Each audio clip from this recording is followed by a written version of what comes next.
Ladies and gentlemen, the runner-up, you saw the video earlier, the highlights in the Nation Builder Social Innovation Challenge was Indlu, I-N-D-L-U. They provide a mobile app, a toepassing of a toep in Afrikaans, aimed at making room rentals in townships easier. With Indlu, tenants can find, pay for, and manage their monthly rentals, all with, here he is. I'll be that short on time.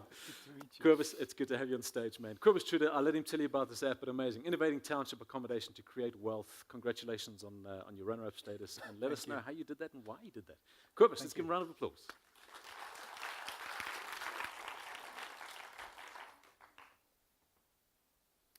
Good morning. My name is Cobus Truter. I'm a co-founder of Indlu, and we are on a mission to transform township neighborhoods through profitable property partnerships. Can I have slides if possible? Let's just see. That is not mine. I'll continue. So what we do is we... there we go. Okay, I'll start over. So let me see this thing.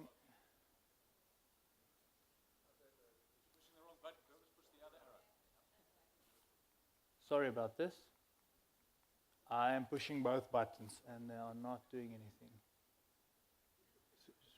Still not mine.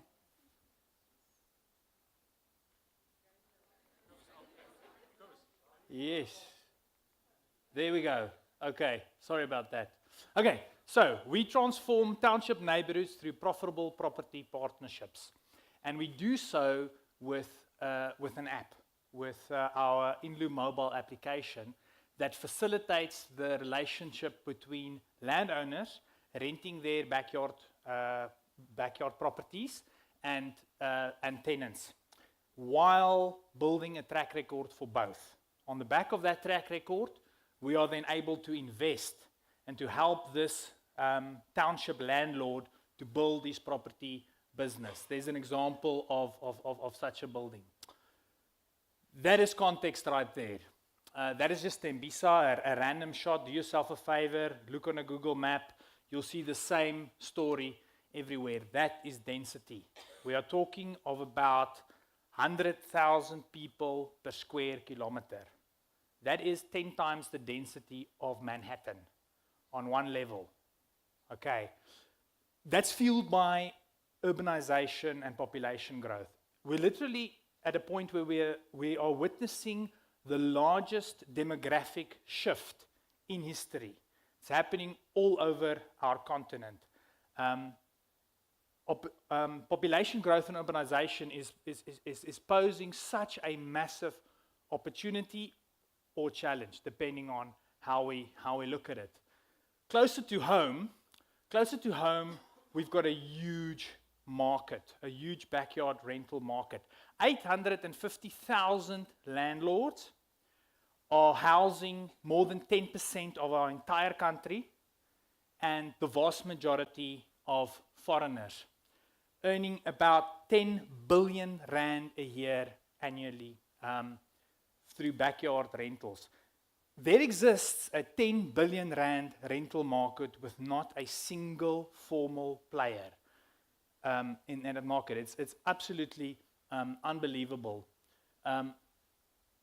The picture to the right shows how it typically looks. A homeowner,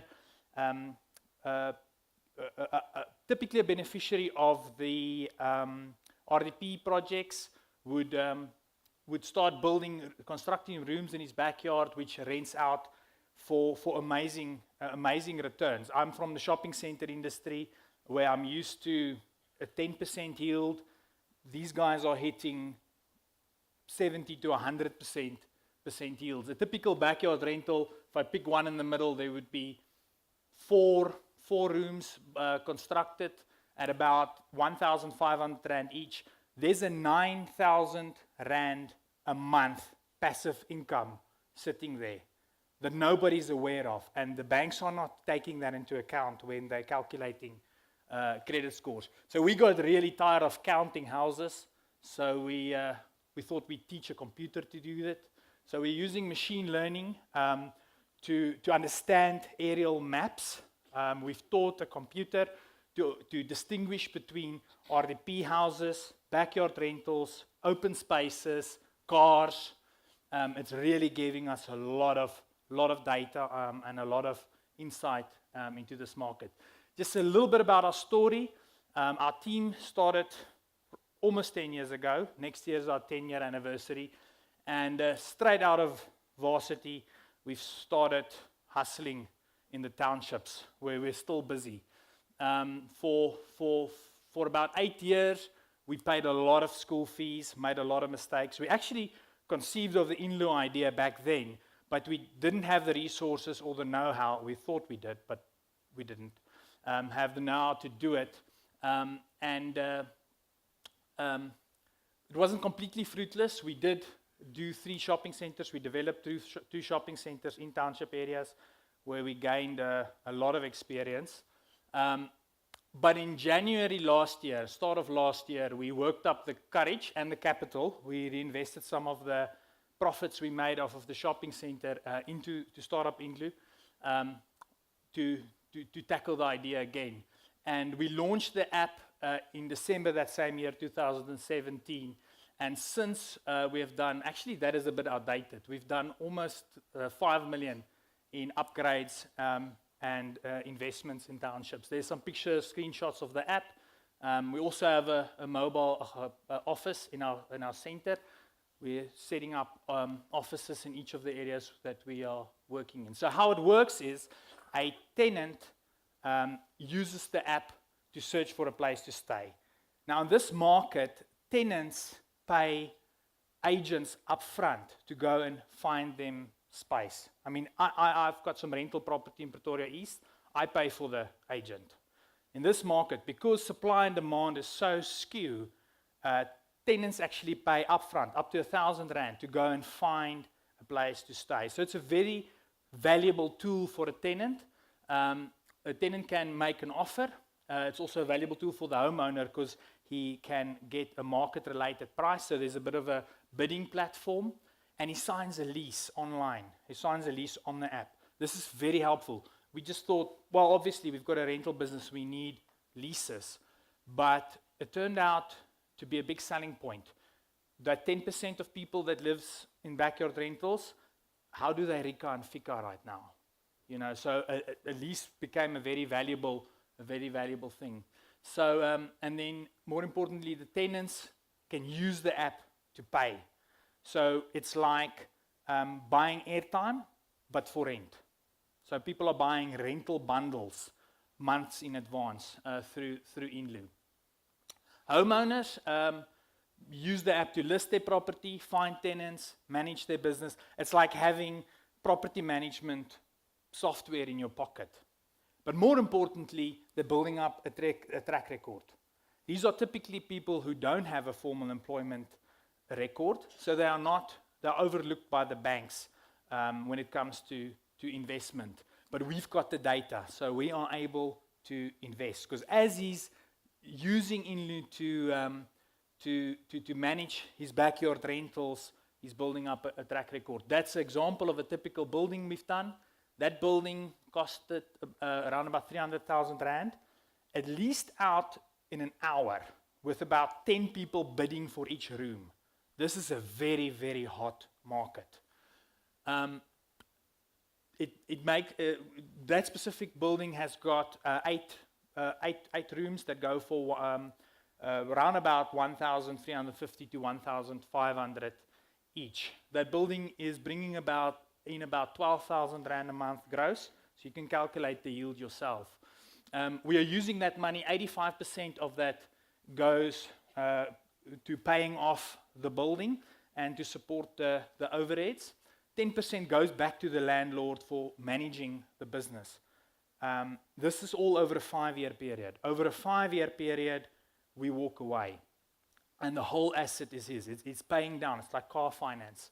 But he's earning 10% upfront, meaning he has a loan, but he's cash flow positive day one. It's all underpinned by this huge market. And then 5% of our entire rental turnover goes into social upliftment projects that focus on that specific area.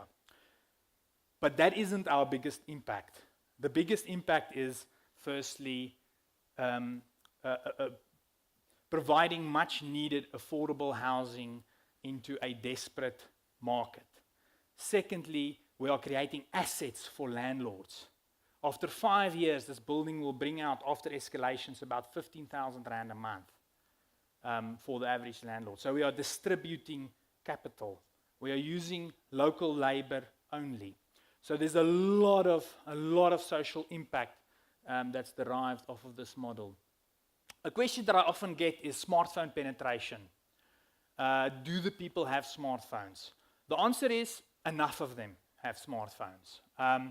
And those who are not able to use it, typically there's a teenager child in the house that's helping. We have not found that that is a problem or a constraint in any way.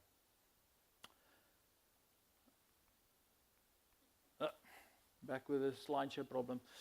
Okay, to prove that, we started in 2017. We've not marketed ourselves at all. It's just the buildings that market themselves. We are deliberately keeping it low key till we sort out all the kinks. But already we are seeing a big spike in growth. This month alone, we've signed up 88 new landlords that's using the app. Our turnover, our income that comes through the app is 255,000 Rand a month right now. So multiplied by 12, around about 2.7 million. So we have 0.027% of the 10 billion Rand a year market. Yay! But I think we are still the first in the market, so we're the biggest market shareholder. We're planning on holding on to that because we want to move on our first mover advantage because we're actually not just launching an app. There's a whole financing business behind it. There's a whole ecosystem of products, and we are capturing data. This is just a screenshot of our Inlu Living dashboard. We are literally seeing what rents for what. And because we have insight into the building side, we can see what the yield on tiling a house is, what the yield on installing a ceiling is. We're managing the whole business from our phones. Like I said, it's an ecosystem. It's not just Inlu Living, which is the rental management side. We also have Inlu Build. This is just a screenshot of the dashboard. I mentioned before that we're using local contractors, 100% local contractors. Local labor-only contractors are typically good at building. They're not very good at pricing. They're not very good at admin. So we've built an Uber-like system that pushes jobs to them, which they can either accept or reject. We've got a very smart algorithm in the back end that keeps on and analyzing the prices to make sure that we are putting we're putting the right kind of deals out there. We are building with a high level of efficiency and surprising low costs.